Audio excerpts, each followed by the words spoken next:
Hello, my dear student. Welcome back to my students. We have studied three types of the validity.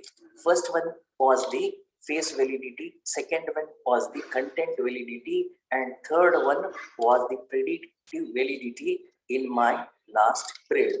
ಪ್ರೀತಿಯ ವಿದ್ಯಾರ್ಥಿಗಳೇ, ಕಳೆದ ಅವಧಿಯಲ್ಲಿ ನಾವು ಮುಖ್ಯವಾಗಿ ಮೂರು ರೀತಿಯಾಗಿರತಕ್ಕಂತಹ ಸಮಂಜಸವಾಗಿರ್ತಕ್ಕಂಥ ಪ್ರಕಾರಗಳನ್ನ ನಾವು ತಿಳಿದುಕೊಂಡಿದ್ದೇವೆ.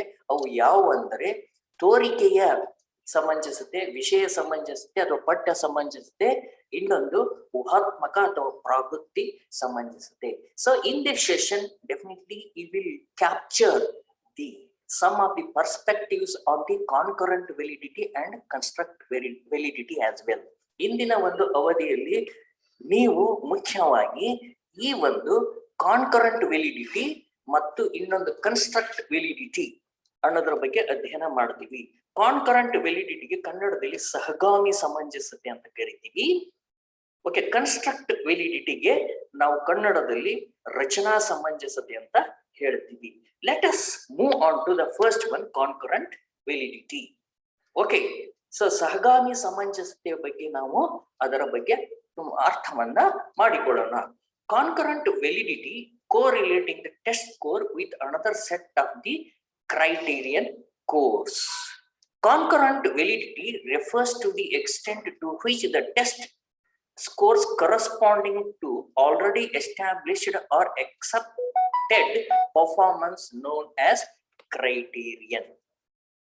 ಈ ಒಂದು ಸಹಗಾಮಿ ಸಮಂಜಸತೆ ಅಂತಕ್ಕಂಥದ್ದು ಏನನ್ನು ತಿಳಿಸುತ್ತದೆ ಅಂದ್ರೆ, ಈ ಮುಂಚಿತವಾಗಿ ಇರ್ತಕ್ಕಂತಹ ಒಂದು ಪರೀಕ್ಷಣದ ಮಾನದಂಡಗಳ ಜೊತೆಗೆ ಹೋಲಿಕೆ ಮಾಡಿ ನೋಡಿದಾಗ, ಓಕೆ, ಆ ಮಾನದಂಡಗಳನ್ನು ಆ ವಿದ್ಯಾರ್ಥಿಯು ಅಥವಾ ಆ ಶಿಕ್ಷಕರು ಪರೀಕ್ಷೆ ನಿರ್ವಹಣೆ ಮಾಡುವ ಮೂಲಕವಾಗಿ ಆ ವಿದ್ಯಾರ್ಥಿ ಸಾಮರ್ಥ್ಯವನ್ನು ಒಂದು ರೀತಿಯಲ್ಲಿ ಹೋಲಿಕೆ ಮಾಡಿ ನಿರ್ಧರಿಸ್ತಕ್ಕಂಥದ್ದು ಆಗಿದೆ. ಓಕೆ, ಈ ಮಾನದಂಡಗಳು ಏನಪ್ಪ ಅಂದ್ರೆ, ಉದಾಹರಣೆಗೆ suppose the teacher here comparing the criterion whatever it is mentioned with respect to the standardized test, the standardized course will be taken to compare with the scores obtained by the teacher administered test. ಈ ಶಿಕ್ಷಕ ನಿರ್ಮಿತವಾಗಿರ್ತಕ್ಕಂಥ ಪರೀಕ್ಷೆಯ ಅಂಕಗಳು ಜೊತೆಗೆ ಇನ್ನೊಂದು ಆದರ್ಶೀಕೃತ ಅಥವಾ ಮಾನದಂಡ ಪರೀಕ್ಷೆ ಅಂತ ಕರಿತೀವಿ, ಸ್ಟ್ಯಾಂಡರ್ಡೈಸ್ಡ್ ಟೆಸ್ಟ್. ಆ ಒಂದು ಅಂಕಗಳು ಎರಡನ್ನು ಹೋಲಿಕೆ ಮಾಡಿ ನೋಡಿದಾಗ ಎರಡೂ ಕೂಡ ಒಂದೇ ರೀತಿಯಾಗಿ ಕಂಡು ಬಂದರೆ, if the two test exhibit the same type of the characteristic outcomes, then that test or the evaluation process is said to be more concurrent exhibited the more concurrent validity. ಅಂದ್ರೆ ಒಂದು ಉದಾಹರಣೆಗೆ, ಈಗ ಬುದ್ಧಿಶಕ್ತಿ ಪರೀಕ್ಷಣ ಅಂತ ಇದೆ. ಸೈಮನ್ ಬೀನೆ ಅವರ ಬುದ್ಧಿಶಕ್ತಿ ಪರೀಕ್ಷಣ. Simon ಬೀನೆ ಅವರು ಏನ್ ಮಾಡಿದ್ದಾರೆ, ಬುದ್ಧಿಶಕ್ತಿ ಪರೀಕ್ಷಣವನ್ನ ಒಂದು ಆದರ್ಶೀಕೃತ ಪರೀಕ್ಷೆಯನ್ನಾಗಿ ಮಾಡಿದ್ದಾರೆ. ಅದನ್ನ ನಾವು ಮಾನದಂಡವಾಗಿ ಬಳಸ್ಕೊಳ್ತಾ ಇದ್ದೀವಿ. Here we are measuring the IQ of the particular students with the help of standardized test, criterion test given by the Simon Binet. Okay, ಇನ್ನೊಂದು ನೀವು ಒಂದು ಪರೀಕ್ಷಣವನ್ನು ಮಾಡ್ತೀರಿ ವಿದ್ಯಾರ್ಥಿಗಳು. It is only for the administered to the intellectual student. Okay, ಬುದ್ಧಿವಂತ ವಿದ್ಯಾರ್ಥಿಗಳಿಗಾಗಿ ನೀವು ಒಂದು ಪರೀಕ್ಷಣ ಮಾಡ್ತೀರಿ. See here, whatever you have administered test, so definitely the scores obtained by you as a result of evaluation, the scores will be compared with the different level of the IQ parameters. ನಿಮ್ಮ ಪರೀಕ್ಷಣದಲ್ಲಿ ಬಂದಿರತಕ್ಕಂಥ ಅಂಕಗಳನ್ನ ಬುದ್ಧಿಶಕ್ತಿ ಪರೀಕ್ಷಣದ Simon ಬೀನೆ ಅವರ ಬುದ್ಧಿಶಕ್ತಿ ಪರೀಕ್ಷಣದ ಒಂದು ಅಂಕಗಳ ಜೊತೆಗೆ ಹೋಲಿಕೆ ಮಾಡಿದಾಗ ನಿಮಗೆ ಅವು ಎರಡೂ ಕೂಡ ಸಾಮ್ಯತೆಯನ್ನ ಹೊಂದಿದ್ದರೆ, ಆಗ ನೀವು ನಡೆಸಿರ್ತಕ್ಕಂಥ ಪರೀಕ್ಷೆ ಏನಾಗಿದೆ, more concurrent validity characteristic that evaluation or validity. It exhibits the more concurrent evaluation. So ಅವಾಗ ಏನಂತ ಹೇಳ್ತೀರಿ ನೀವು, ಅತಿ ಹೆಚ್ಚು ಸಹಗಾಮಿ ಸಮಂಜಸತೆಯನ್ನು ಹೊಂದಿದಂತಹ ಪರೀಕ್ಷೆ ಅಂತ ಹೇಳ್ತೀವಿ. Understand my point? So therefore, the scores obtained from a newly constructed test are correlated with pre-established test performance. ಅಂದ್ರೆ ಒಂದು ಆಧಾರವನ್ನ ಇಟ್ಕೊಳ್ತಾ ಹೋಗ್ತೀವಿ. Here pre-established test performance, that is called as criterion test. Okay, pre-established test performance, it is taken as the standardized test. ಈ ಮುಂಚಿತವಾಗಿ ನಡೆಸಿರತಕ್ಕಂತಹ ಒಂದು ಆದರ್ಶೀಕೃತ ಪರೀಕ್ಷೆಯನ್ನ ಮಾನದಂಡ ಪರೀಕ್ಷೆ ಅಂತ ಪರಿಗಣಿಸ್ತೀವಿ. Then whatever you have constructed the newer one, okay, that test, the scores obtained from it, it is compared to that of the criterion or standardized test. So then we can say that to decide whether it is low concurrent validity, moderate concurrent validity or high concurrent validity test. So ಆ ಮೂಲಕವಾಗಿ ನಾವು ಏನ್ ಮಾಡ್ತಾ ಹೋಗ್ತೀವಪ್ಪ ಅಂತಂದ್ರೆ, ಇಲ್ಲಿ ಎಷ್ಟು ಒಂದು ಸಾಧಾರಣ ಸಹಗಾಮಿ ಸಮಂಜಸತೆ ಹೊಂದಿದೆಯೋ, ಉನ್ನತ ಸಮಂಜಸತೆ ಹೊಂದಿದೆಯೋ ಅಥವಾ ಕೆಳಮಟ್ಟದ ಸಮಂಜಸತೆ ಹೊಂದಿದೆಯೋ ಅನ್ನೋದ್ರ ಬಗ್ಗೆ ನಾವು ತಿಳ್ಕೊಳ್ಳಿಕ್ಕೆ ಸಾಧ್ಯ ಆಗ್ತೈತಿ. So therefore I have explained about this one. In this way we can go for studying the concurrent validity. Then we will move on to the another one, construct validity. ಇನ್ನು ಕೊನೆಯದಾಗಿ ಬರ್ತಕ್ಕಂಥದ್ದು ರಚನಾ ಸಮಂಜಸತೆ ಅಂತ ಹೇಳ್ತೀವಿ. Construct validity, the extent is which the test may be said to measure the theoretical construct or psychological variables. ಈ ರಚನಾ ಸಮಂಜಸತೆಯು ಈ ಸೈದ್ಧಾಂತಿಕವಾದ ರಚನೆಗಳು ಅಥವಾ ಮನಃಶಾಸ್ತ್ರೀಯ ಸಂಬಂಧಪಟ್ಟಿರ್ತಕ್ಕಂಥ ಚಲಕ ಅಥವಾ ಅಂಶಗಳನ್ನ ಯಾವ ರೀತಿಯಾಗಿ ಅದನ್ನು ಅಳೆಯುತ್ತದೆ ಎಂಬುದರ ಬಗ್ಗೆ ವಿವರಣೆ ನೀಡತಕ್ಕಂತಹ ಒಂದು ಸಮಂಜಸತೆಯಾಗಿದೆ. Two things are important. One, theoretical construction, and another one is the psychological construction with respect to certain attribute.